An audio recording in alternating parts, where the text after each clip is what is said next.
Hello అండి, welcome back to Raj Vihar cooking channel. ఈరోజు మనము కారపు చెక్కల్ని ఎలా తయారు చేసుకోవాలో చూపిస్తాను. స్కూల్కి వెళ్ళే పిల్లలకి స్నాక్స్లా కానీ, ఈవినింగ్ టైంలో స్నాక్స్ తినాలనిపించినప్పుడు కానీ సింపుల్గా రెడీ చేసుకుని కారపు చెక్కలు అయితే టేస్ట్ చాలా బాగుంటుందండి. కారపు చెక్కల్ని తయారు చేసుకోవడం కోసం ముందుగా ఒక మిక్సింగ్ బౌల్ తీసుకొని ఇందులో 1 kg వరకు బియ్యపిండి వేసుకుంటున్నాను. ఇదైతే నేను మరాడించుకున్న బియ్యపిండి. మీరు ప్యాకెట్ బియ్యపిండి అని తీసుకోవచ్చు. ఇందులో మీ టేస్ట్ సరిపడినంత సాల్ట్ వేసుకోవాలి. ఇందులోని 1 టేబుల్ స్పూన్ కారం, 1 టేబుల్ స్పూన్ జీలకర్ర, అలానే ఒక అరగంట పాటు నానబెట్టుకున్న 2 టేబుల్ స్పూన్ వరకు పెసరపప్పు వేసుకుంటున్నాను. ఇందులోని డాల్డా వేసుకుంటున్నాను. ఇది నచ్చని వాళ్ళు నెయ్యైనా వేసుకోవచ్చు. ఇక్కడైతే నేను 100 ml వరకు డాల్డా ప్యాకెట్ తీసుకున్నాను. దీంట్లో సగం వేసుకుంటున్నానండి. కేజీ పిండికి 50 ml అయితే సరిపోతుంది డాల్డా. ఇలా వేసుకున్న తర్వాత మొత్తాన్ని కలిసే విధంగా ఓసారి కలుపుకోవాలి. ఇలా డాల్డా వేసుకోవడం వల్ల చెక్కలు అయితే ఎక్స్ట్రా క్రిస్పీగా ఉంటాయండి. టేస్ట్ కూడా చాలా బాగుంటుంది. ఇలా పిండి మొత్తాన్ని కలిసే విధంగా కలుపుకున్న తర్వాత ఇప్పుడు ఇందులో హాట్ వాటర్ అయితే వేసుకుంటున్నాను. ఇలా వేసుకొని పిండి మొత్తాన్ని కలిసే విధంగా కలుపుకోవాలి. ఒకేసారి వాటర్ మొత్తం పోసుకుంటే పిండి లూజ్ అయిపోవచ్చు. కొంచెం కొంచెంగా వాటర్ పోసుకుంటూ పిండి మొత్తాన్ని కలుపుకోవాలి.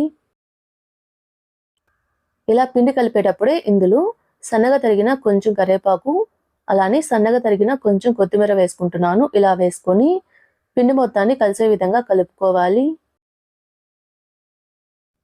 ఇలా కలుపుకున్న తర్వాత కొంచెం కొంచెంగా నీళ్లు పోసుకుంటూ పిండి మొత్తాన్ని కలిసే విధంగా కలుపుకోవాలి.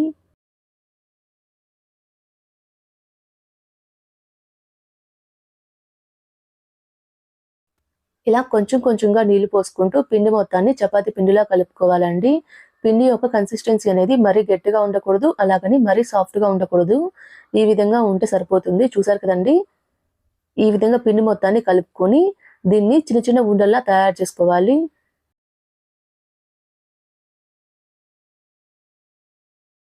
మీరు చెక్కలు ఎంత సైజులో అయితే చేయాలనుకుంటున్నారో అంత సైజు సరిపడినంత పిండి తీసుకొని ఉండల్లా తయారు చేసుకోవాలి. ఇలా ఒకేసారి అన్ని ఉండలు తయారు చేసుకొని పెట్టుకుంటే చెక్కలు చేసేటప్పుడు మీకు ఈజీగా ఉంటుంది.